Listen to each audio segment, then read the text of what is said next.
으로 그들의 하나님 여호와를 섬기게 하였으므로 요시야가 사는 날에 백성이 그들의 조상들의 하나님 여호와께 복종하고 떠나지 아니하였더라. 아멘. 모두 자리에 앉으시겠습니다.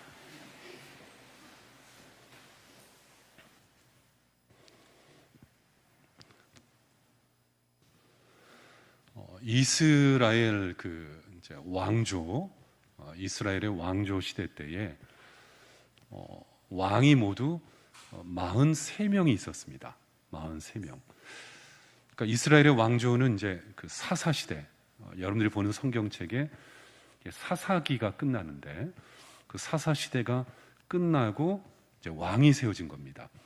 그래서 이스라엘의 첫 번째 세워졌던 왕이 사울이라는 사람이죠. 사울이 첫 번째 임금이고 그 이후에 42명, 42명이 왕위에 세워진 겁니다. 그런데 여러분, 이스라엘의 왕의 이름을 전부 알 필요는 없지만 여러분들 생각에 이스라엘의 수많은 왕들 가운데 가장 존경할 만한 왕, 하나님께서 인정하신 왕, 하나님께서 위대하게 사용하셨던 왕, 누굴까요? 여러분, 가장 존경할 만한 왕, 하나님이 귀하게 사용하셨던 왕은 누구일까요? 다윗이죠. 다윗.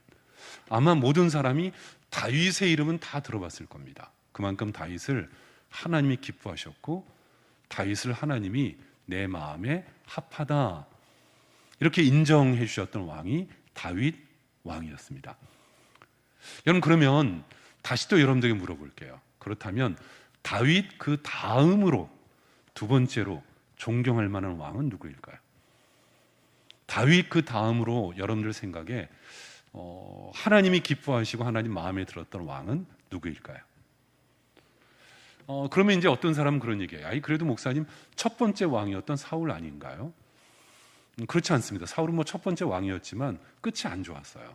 사울은 그의 끝에 하나님의 신이 떠나고 악신, 악령이 들어서 그 말로가 아주 비참했어요. 사울은. 그럼 여러분들이 잘 아시는 솔로몬 임금이 존경할 만하지 않나요? 물론 여러분, 솔로몬 임금에게 좋은 그 장점들, 또 하나님께서 저를 인정하신 부분이 있습니다. 솔로몬은 지혜의 왕이었죠. 그래서 여러분 성경책에 잠언, 전도서 그 부분에 많은 부분들을 솔로몬이 기록할 정도로 솔로몬은 아주 지혜로운 왕이었고 또 하나는 부자였습니다. 부자. 그런데 솔로몬에게 또 실책이 있어요. 실책이 뭐냐 하면 솔로몬 이후에 이스라엘이 분열이 됩니다. 그러니까 솔로몬 그 이후에 이스라엘의 역사가 남왕국, 유다, 북왕국, 이스라엘 이렇게 분열이 돼요. 그러니까 솔로몬도 그닥 그 마지막이 썩 아름답지 못했다는 거죠. 여러분들이 이제 구약 성경을 읽어보시면 그런 부분을 많이 보지만 하나님께서 그 왕들을 가리켜서 내 마음에 맞다, 내 마음에 합하다, 참 정직하다, 선하다 그런 왕은 아주 적습니다. 그렇게 많이 없어요. 처음엔 그런 말을 들었다가 마지막에 실패하는 경우가 참 자주 나옵니다. 대신 아주 악한 왕, 그리고 하나님 보시기에 악을 행하였도다 이렇게 하나님께 징계받은 왕은 수없이 나옵니다. 이스라엘 역사 가운데 한 80%? 그 왕들 가운데 거의 80%가 하나님 앞에서 징계와 책망을 받은 왕들이죠. 여러분, 그렇다면 다시요. 그렇다면 다윗 이후에 성군으로, 물론 다윗도 중간에 실수도 있긴 했지만 그래도 저의 전체의 삶을 통해서 하나님이 영광 받으셨는데 그와 같이 다윗과 버금가는 존경할 만한 왕이 과연 누구일까요? 어떤 사람일까요? 그 사람이 바로 오늘 함께 나눌 요시야라는 왕입니다. 요시야가 바로 그런 왕입니다. 남왕국 유다에 그 성군으로 불려지는 3대 왕이 있어요. 남왕국 유다의 역사 가운데 그 성군으로 불려지는 3대 왕이 있어요. 한 사람이 여호사밧, 또 한 사람이 히스기야, 그리고 또 한 사람이 요시야입니다. 그런데 여호사밧이나 히스기야보다도 더 탁월하게, 더 위대하게 쓰임받은 그 왕이 있었는데 그 사람이 오늘 나눌 요시야라는 왕이에요. 자, 여러분, 그의 행적을 보면 그 행적이 여러 군데 나오지만 대표적으로 요시야가 어떤 사람인지를 아주 극명하게 말하는 말씀 한 구절이 있는데, 여러분 열왕기하 22장을 한번 펴볼까요? 오늘 읽었던 바로 앞에, 역대기 바로 앞에 있죠. 열왕기하 22장 2절 말씀이요. 2절 우리 한번 같이 읽어보겠습니다. 열왕기하 22장 2절 말씀이요. 다 같이요. 시작. 요시야가 여호와 보시기에 정직히 행하여 그의 조상 다윗의 모든 길로 행하고 좌우로 치우치지 아니하였더라. 아멘. 여러분, 요시야가 어떻게 했다고요? 정직히 행하여, 또 다윗의 모든 길로 행하고 좌우로 치우치지 아니하였다. 여러분, 훌륭하잖아요. 그런데 그 23장, 그 다음 23장을 또 보세요. 23장을 보면 요시야 왕에 대한 평가가 아주 절정에 이르러요. 절정에. 그 평가가 어떻게 이야기하는지 23장 25절 말씀 우리 같이 읽습니다. 25절 시작. 요시야와 같이 마음을 다하며 뜻을 다하며 힘을 다하여 모세의 모든 율법을 따라 여호와께로 돌이킨 왕은 요시야 전에도 없었고 후에도 그와 같은 자가 없었더라. 아멘. 참 여러분, 놀라운 평가잖아요. 놀라운 평가잖아요. 하나님을 따르고 주의 말씀을 지켰던 사람이, 좌우로 치우치지 않았던 사람이 지금 요시야 전에도 없었고 후에도 없다, 뒤에도 없었더라. 여러분, 이렇게 귀하게 칭찬받고 인정받은 사람이 바로 요시야 왕이었다는 거예요. 요시야 왕. 여러분, 요시야 왕은 도대체 어떤 사람이었을까요? 도대체 요시야가 누구길래, 여러분 가운데는 다윗은 들어봤지만 요시야는 처음 듣는 분들도 계시겠지만 도대체 요시야가 누구길래 이렇게 말씀에서 평가하고 있을까요? 요시야는 그 유다의 왕, 유다의 17대 왕입니다. 남한국 유다의 17번째 왕인데 17번째 왕으로 왕위의 재위 기간이 31년이에요. 엄청 길죠. 31년. 그 이유는 또 어릴 때 왕이 됐어요. 10살도 안 돼서 왕위에 오른 사람이 요시야예요. 그러니까 31년을 있었어요. 31년. 그런데 31년의 그 기간 가운데 저가 가장 인생의 꽃을 핀 시간, 31년 가운데 최고의 절정, 그러니까 최고로 하나님 앞에 귀하게 쓰임 받았던 최고의 절정의 순간이 있어요. 그게 한 7년 정도 됩니다. 그때가 언제냐면 요시야가 종교 개혁을 일으켜요. 지금 유다의 그 나라의 개혁, 나라를 완전히 뒤엎고 새로워지는 새로운 출발을 이루는 7년의 시간을 보냅니다. 그게 요시야의 황금기예요. 황금기.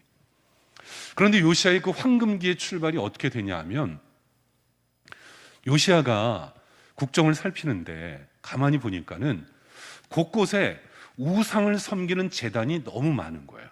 유다 나라에.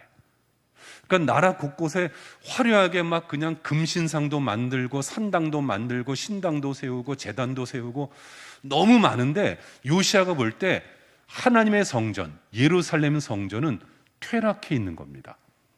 마음이 아프잖아요. 내가 왕인데 하나님의 성전은, 요즘 말로 얘기하면 교회당은 막 비가 새고 낡고 허물어지고 벽돌이 떨어지고 페인트 벗겨지고 막, 그런데 우상을 섬기는 화려한 세상의 문화는 오히려 점점 더 화려해지니까 너무 마음이 아픈 거예요. 요시야가. 그래서 요시야가 그 마음이 너무 아프다 보니까는 그 당시에 대제사장이 힐기야였거든요. 힐기야에게 명령을 해요. 요시야가 어떤 명령을 하냐면 예루살렘 성전을 리모델링 할 것을 명령해요. 리모델링해라, 성전을. 도저히 성전을 이렇게 놔두면 안 된다. 그래서 힐기야 제사장이 그 요시야 왕의 명령을 듣고 예루살렘 성전을 아주 깨끗하게 리모델링을 해요. 근데 리모델링을 하는 중에 예루살렘 성전 지붕에서 성경책이 나온 겁니다. 지붕에서 뜯고 막 수리하는데 성경책이 거기서 나온 거예요. 성전 지붕에서. 그러니까 요즘으로 성경책이지만 그 당시에는 율법이겠죠. 율법서겠죠. 어떤 그 신학자는 그게 아마 신명기가 아니었는가 그렇게 말하기도 해요. 신명기. 여하튼 신명기인지 뭔지는 확실히 알 수는 없지만 율법서가 거기서 나온 거예요. 그래서 그것을 발견한 hil기야가 제사장이 서기관인 사반이라는 사람을 통해서 그 성경책을 요시야에게 가져가요. 성전에 리모델링 하다 이걸 발견했습니다. 그러자 요시야가 그것을 보고를 받자 이렇게 말해요. 그 서기관 사반에게 이것을 읽어봐라. 그 말씀을 읽어봐라. 말씀을 읽어 나에게 들려달라. 그러자 사반이 그 왕 앞에서 말씀을 읽습니다. 말씀을 읽는데 그때, 바로 그때 놀라운 일이 벌어져요. 바로 그때 요시야가 말씀을 듣는 순간에 굉장한 일이 이루어져요. 어떤 일이요? 요시야가 자기의 옷을 찢는 거예요. 옷을. 왕이. 요시야 왕이 자기의 겉옷을 막 찢어내는 거예요. 겉옷을. 이게 무슨 일입니까 이게? 갑자기 왕이 말씀을 듣는 중에 자기의 막 옷을 찢는 것은 도대체 무슨 뜻입니까? 왜 옷을 찢었을까요? 당시에 옷을 찢는다는 의미는 회개를 말합니다. 회개. 그래서 땅에 있는 먼지, 재를 뒤집어 쓴다든가 금식하는 것은 하나님, 제가 먼지와 같은 자입니다. 하나님, 제가 너무 부끄럽습니다. 하나님, 저를 용서해 주세요. 그런 의미에서 재를 뒤집어 쓰든가 금식하든가 옷을 찢었어요. 그런데 왕이 말씀을 막 듣는 중에 옷을 찢기 시작한 거예요. 왜요? 하나님, 우리가 하나님 앞에 큰 죄가 많습니다. 우상을 섬기고 신당을 만들고 세상적인 재단을 쌓은 것은 많은데 하나님 앞에 온전히 살지 못했던 우리의 죄악, 우리 민족의 죄악, 우리의 모든 잘못을 하나님 용서해 주시옵소서. 그 앞에 엎드리며 간절히 부르짖어 기도하는 거예요. 자, 오늘 본문 34장 21절 말씀이야. 뭐라고 말했는지 34장 21절 우리 같이 읽을까요? 21절 시작. 너희는 가서 나와 및 이스라엘과 유다의 남은 자들을 위하여 이 발견한 책의 말씀에 대하여 여호와께 물으라. 우리 조상들이 여호와의 말씀을 지키지 아니하고 이 책에 기록된 모든 것을 준행하지 아니하였으므로 여호와께서 우리에게 쏟으신 진노가 크도다 하니라. 아멘. 하나님의 진노가 큽니다. 우리를 용서하여 주옵소서. 우리가 잘못 살았습니다. 하나님, 우리의 민족의 죄를 용서하여 주옵소서. 그리고 요시야가 산당을 다 찍어서 버립니다. 산당과 신당들을 전부 다 찍어서 다 없앱니다. 우상을 섬겼던 것들을 다 무너뜨리고 화려했던 모든 것들을 다 무너뜨리고 다 밀어뜨리고 그리고 하나님 앞에 온전히 돌아오는 새로운 개혁을 일으키는 것입니다. 그게 뭡니까? 그것이 바로 오늘 말씀에 있는 내용이에요. 바로 하나님 말씀의 능력을 통해서 요시야가 인생의 황금기를 연 것입니다. 하나님 앞에 귀하게 쓰임받는 위대한 역사를 저가 열 수 있게 되었던 것입니다. 사랑하는 약성교회 교회 여러분, 우리가 지금 얼마나 숨막히는 시간을 보내고 있습니까? 숨 쉬는 것조차도 힘들고 내일에 대해서는 갑갑해하고 우리의 가정과 우리의 상황 자체가 한치 앞을 볼 수 없는 고통의 시간, 어둠의 시간을 보내고 있는데 이때 내 인생의 황금기를 어떻게 열 수 있을까요? 하나님이 진정 인정하시고 하나님이 축복하시는 위대한 시간들을 어떻게 다시 우리가 시작할 수 있을까요? 그것은 말씀에서 이루어지는 겁니다. 하나님 말씀 앞으로 우리가 돌아올 때 그것이 비로소 우리에게 기회가 허락되는 것입니다. 여러분, 말씀을 다시 열읍시다. 말씀으로 돌아옵시다. 말씀 앞에 서 있기를 바랍니다. 그리고 말씀 앞에서 하나님이 주시는 새로운 능력과 기회와 시작을 얻을 수 있는 우리의 성도들이 꼭 되시기를 바랍니다. 그럼 그것이 어떻게 가능할까요? 구체적으로 오늘 말씀에서 주시는 하나님의 음성은 무엇일까요? 첫째는 말씀이 기준되어 사셔야 됩니다. 하나님의 말씀이 내 삶에, 내 생활에, 여러분들의 모든 선택과 결정에 기준이 되도록 사셔야 됩니다. 그래야 다시 시작할 수 있어요. 새로운 기회, 하나님 앞에 요시야처럼 다시 한번 위대하게 쓰임받는 기회를 우리가 얻을 수 있다는 것입니다. 요즘 시대는 반려동물의 천국이죠. 그래서 여러분들 집에도 강아지 키우는, 개 키우는 집이 있죠. 반려견을 키우는 집도 있고 고양이를 키우는 집도 있습니다. 심지어는 제가 직접 봤는데 어떤 우리 성도 가정을 갔더니 뱀을 키우더라고요. 뱀을. 깜짝 놀랐습니다. 아이가 뱀을 목에 걸고 나오더라고요. 파충류를 키우는 사람도 있습니다. 심지어는 해외에는 호랑이와 사자를 키우는 집도 있습니다. 반려동물의 천국입니다. 그런데 그래도 가장 많이 키우는 건 강아지, 개를 가장 많이 키우죠. 여러분 텔레비전 프로그램 가운데 그런 프로 봤습니까? 개는 훌륭하다. 개는 훌륭하다. 프로그램 제목입니다. 그 전에 있었던 프로그램 가운데는 세상에는 나쁜 개는 없다. 다 비슷한 프로그램 제목입니다. 이 내용은 반려견을 훈련시키는 아주 유명한 훈련사가 나옵니다. 그 훈련사가 가정에 있는 그 반려견의 문제를 솔루션, 해결해 주는 역할을 하는 겁니다. 어떤 녀석은 얼마나 사납고 무서운지 진짜 공포스러울 정도로 무서워서 주변에 있는 강아지를 물어서 죽이기도 하고 심지어는 사람을 물기도 하고 손님을 물기도 하고 어떤 때는 집에 아이까지 무는 경우도 있습니다. 그리고 어떤 녀석은 얼마나 난폭한지 주인까지 뭅니다. 주인까지. 해결이 안 되는 거예요. 해결이. 그래서 그런 강아지 반려견을 해결해 주기 위해서 이제 찾아가는 프로그램입니다. 여러분, 그런데 제가 그것을 보면서 프로그램에 쭉 몇 번 보면 공통점이 있어요. 공통점. 거기에 유명한 그 훈련사가 말하는 이야기에 결국 결론이 나와요. 결론이. 다 똑같은 이야기예요. 뭔 줄 아셔요? 반려견, 강아지, 개를 키울 때 아무리 예쁘고 귀하고 아름답고 사랑스러워도 꼭 필요한 훈련이 있는데 그게 뭐냐면 복종 훈련을 시키라는 겁니다. 복종 훈련. 복종 훈련을 시키라는 거예요. 복종 훈련. 그래서 복종 훈련에 여러 가지 단계가 있는데 복종 훈련의 첫 번째 단계가 뭐냐면 서열 훈련입니다. 서열. 서열을 분명히 가르치라는 거예요. 서열을. 뭡니까? 아무리 예쁘고 사랑스러워도 너는 주인이 아니야. 너는 아무리 이 집에 있어도 너는 이 우리 집의 순이는 너는 주인이 아니야. 주인이. 이 집안의 주인은 어른, 할아버지가 1이고 그리고 아버지가 2위고 3위는 엄마고 4위는 애고 너는 제일 마지막 5위야. 그런데 여러분 왜 개가 사람을 뭅니까? 왜 주인을 뭅니까? 내가 주인인데 내 영역에 들어오니까는 물어대는 거예요. 입질을 하는 거예요. 달려드는 거예요. 심지어는 사람을 생명을 위협하기도 하는 거예요. 지가 주인인 줄 아는 거예요. 지가 주인인 줄 착각하는 거예요. 그러니까 완전히 뒤바뀐 거예요.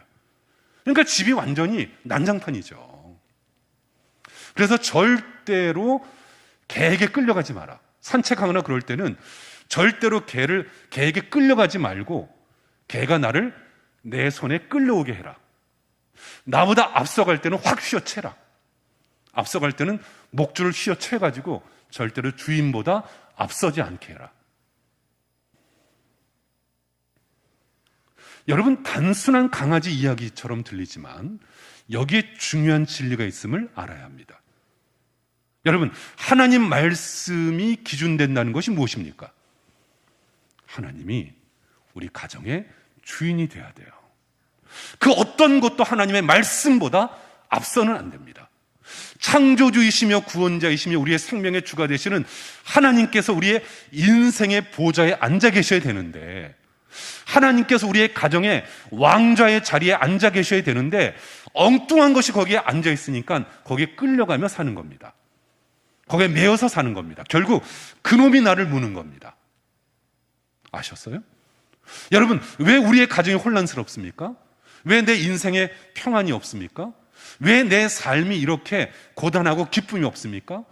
하루하루 사는 것이 왜 지칠 때가 많습니까? 그것은 하나님의 말씀이 내 삶의 기준이 되어야 되는데 다른 것이 내 삶의 표준으로 살고 있다는 거예요. 자, 오늘 말씀으로 돌아와서 30절 보세요. 지금 요시야가 하나님의 말씀을 들었습니다. 옷을 찢었습니다. 그 후에 어찌했는지 보세요. 30절 같이 읽어볼까요? 30절 다 같이 시작.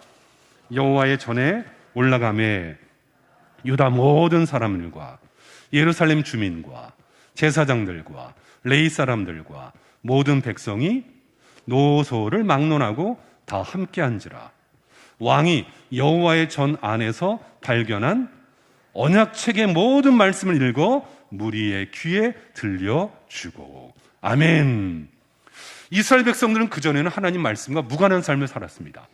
그런데 요시야가 은혜를 받자 어떻게 했다고요?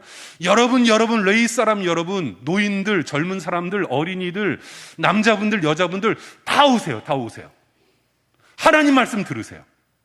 하나님 말씀을 들으세요. 하나님 말씀으로 돌아와야 돼요.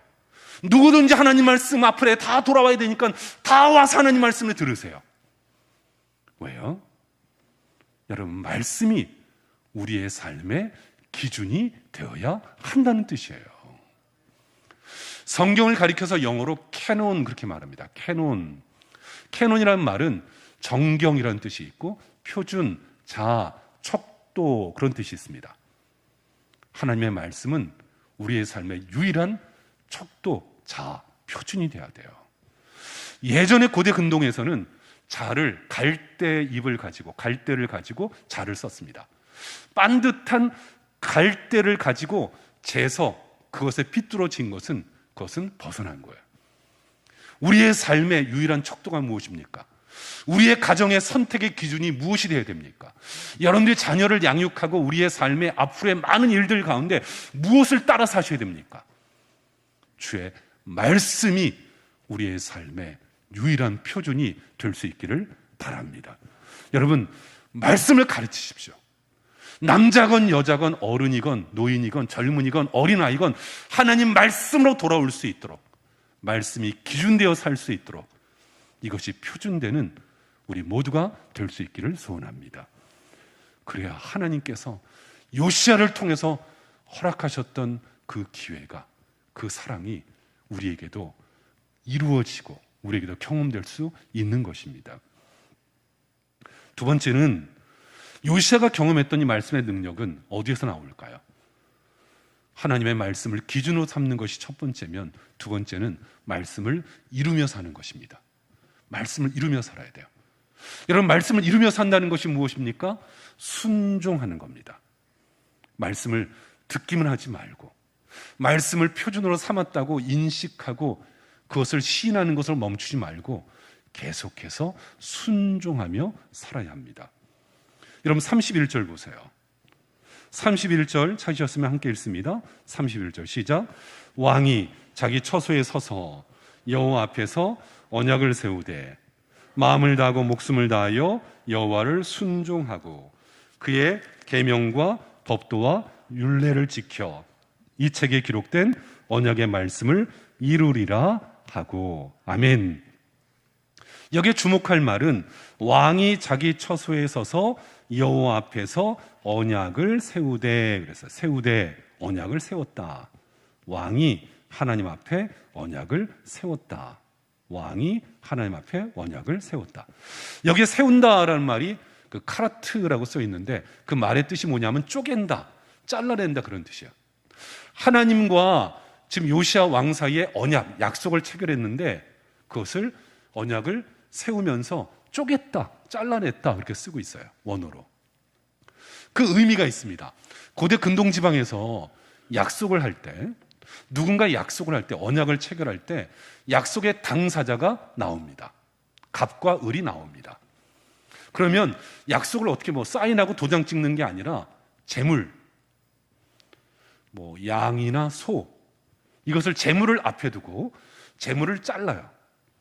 양을 반토막을 내요. 양을 가운데 반토막을 내요. 소를 반토막을 내요.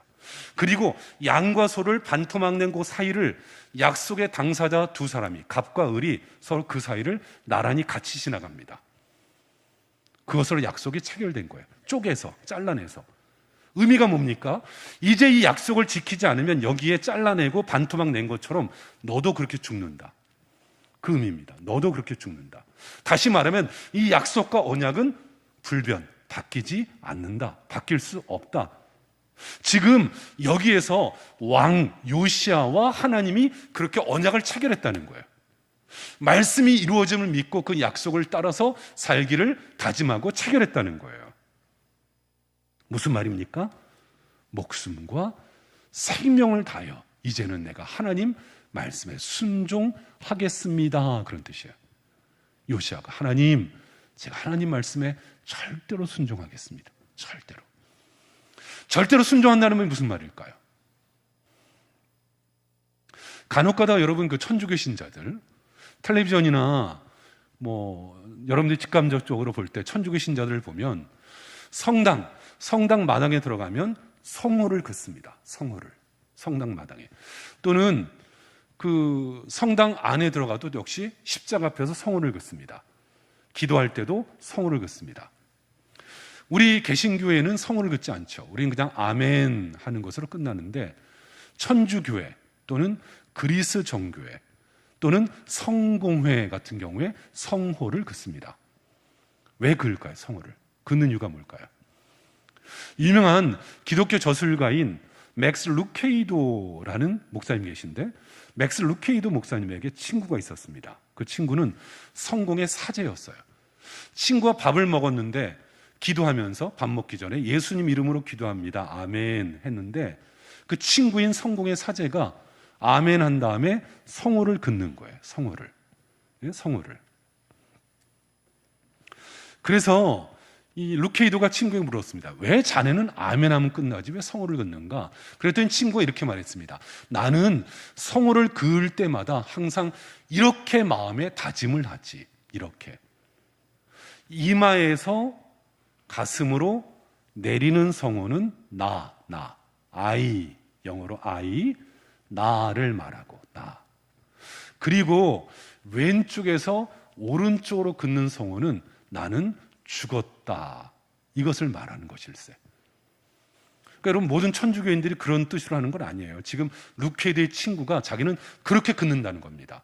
하나님, 나는 죽었습니다. 그래서 나는 성호를 그을 때마다 하나님, 나는 오늘도 죽습니다. 또 지금도 또 죽습니다. 매일매일 나는 죽습니다. 나는 매일매일 죽기를 다짐합니다. 그렇게 나는 성호를 긋는다네. 여러분 순종이 뭡니까? 우리가 주의 뜻을 이루어드리며 말씀을 이루며 사는 삶은 순종이라고 그러는데 순종이 무엇입니까? 죽는 겁니다. 가정에서 내가 죽는 겁니다. 내가 내 가족들과의 관계에서 내가 죽는 겁니다. 내가 직장에 출근해서 많은 어려움 속에서 내가 죽는 겁니다. 이 세상의 한가운데서 많은 상황들 속에서도 내가 예수 그리스도 십자가 앞에 하나님의 말씀에 힘입어서 내가 오늘도 또 죽는 겁니다. 그게 무엇입니까? 내가 죽어 주의 뜻을 이루며 사는 것입니다. 요시야는 하나님과 언약을 체결했어요. 하나님의 언약을 기억하면서 내가 죽기를 소원했습니다. 우리가 이 황망한 이런 세상의 한가운데서도 하나님의 말씀이 내게 임하여서 내 안에 말씀이 살아서 역사하고 나는 죽는, 나는 사라지는 순종이 있기를 소원합니다. 그럴 때 요시야의 취했던 황금의 시기가 우리에게 열려지는 거예요. 말씀으로 사는 능력의 마지막은 말씀을 따라서 살아야 합니다. 말씀을 따라서. 32절을 읽어볼까요? 여러분 32절 말씀이야. 32절 읽습니다. 시작. 예루살렘과 베냐민에 있는 자들이 다 여기에 참여하게 하매 예루살렘 주민이 하나님 곧 그의 조상들의 하나님의 언약을 따르니라. 하나님의 언약을 따르니라. 하나님의 그 말씀을 지켰다는 거예요. 따른다는 말은 행하다, 실천하다 그런 말인데 이 동사가 현재형으로 쓰여졌습니다. 다시 말하면 말씀을 들었어요. 말씀을 표준으로 삼아요. 그리고 나는 죽고 말씀에 순종하기를 오늘도 소원하고 다짐해요. 그것으로 그치는 것이 아니라 계속해서, 현재 진행형이니까 계속해서 말씀을 내가 실천하며 살기를 오늘도 다짐한다는 거예요. 여러분, 여기에 요시아의 위대함이 있습니다. 요시아가 말씀을 듣고 hil기야와 사반을 통해서 말씀을 듣고 은혜 받은 것으로 그친 것이 아니라 실천을 했습니다. 산당을 부수고 모든 신단을 다 없애버리고 모든 제단과 우상들을 불태우고 하나님 앞에 말씀을 매일매일 따라 살기를 소원했습니다. 우리가 지금 많이 다니는 백화점, 이 백화점이라는 시스템을 만든 사람이 있습니다. 그 사람은 미국의 백화점 왕인 존 워너메이커라는 사람입니다. 이 존 워너메이커는 백화점 왕이라고 불려진 사람이었는데 이 사람이 미국의 23대 대통령인 해리슨 대통령에게 장관 입각 요청을 받습니다. 최신부 장관 좀 해주시오 그랬어요. 저 사람에게. 그랬더니 존 워너메이커가 거절했어요. 대통령 각하, 나는 할 수 없습니다.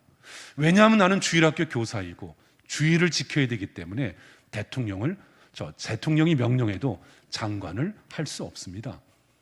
존 워너메이커가 그러자 대통령이 그랬습니다. 해리슨 대통령이. 그러면 주의를 지킬 수 있도록 보장해주고 교회학교 교사할 수 있도록 시간을 내줄 테니 제발 장관 좀 하시오.